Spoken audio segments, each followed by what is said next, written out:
This report from the State Department of Health is 21 pages long. It contains 2 accounts where Dr. Thomas Shagnosky reportedly misidentified organs. The report shows the first incident happened in May of 2023. It says Dr. Shagnosky was supposed to remove an adrenal gland from a patient.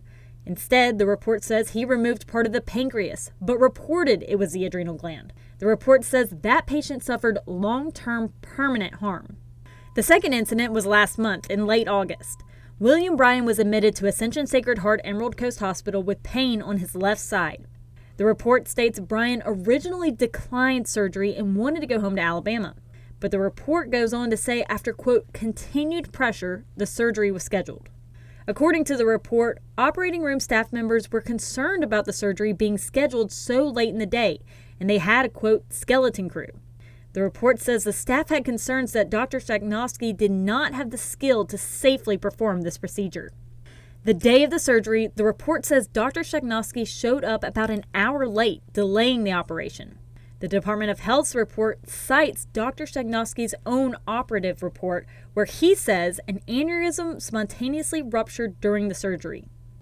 Shagnosky's report says he was able to control that aneurysm with a clamp and removed Bryan's spleen. According to the state's report, Dr. Shagnosky later claimed he was never actually able to control the aneurysm.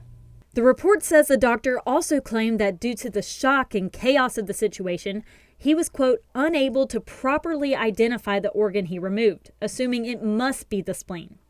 The report says the doctor removed the liver, identifying it as the spleen. The report outlines the differences between the 2 organs, from their size to consistency and color. After the surgery, the report says Shagnosky looked at the organ again and still identified it as a spleen. The report says the person responsible for labeling it incorrectly knew it was not a spleen, but did as they were instructed by Dr. Shagnosky. The report cites the findings from the medical examiner. Bryan's spleen was still in his body. His liver was missing, and there was no evidence of a splenic artery aneurysm, but the largest vein in his body was severed.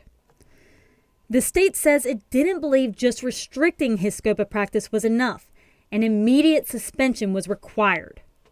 The state found he was an immediate, serious danger to the health, welfare, and safety of the public.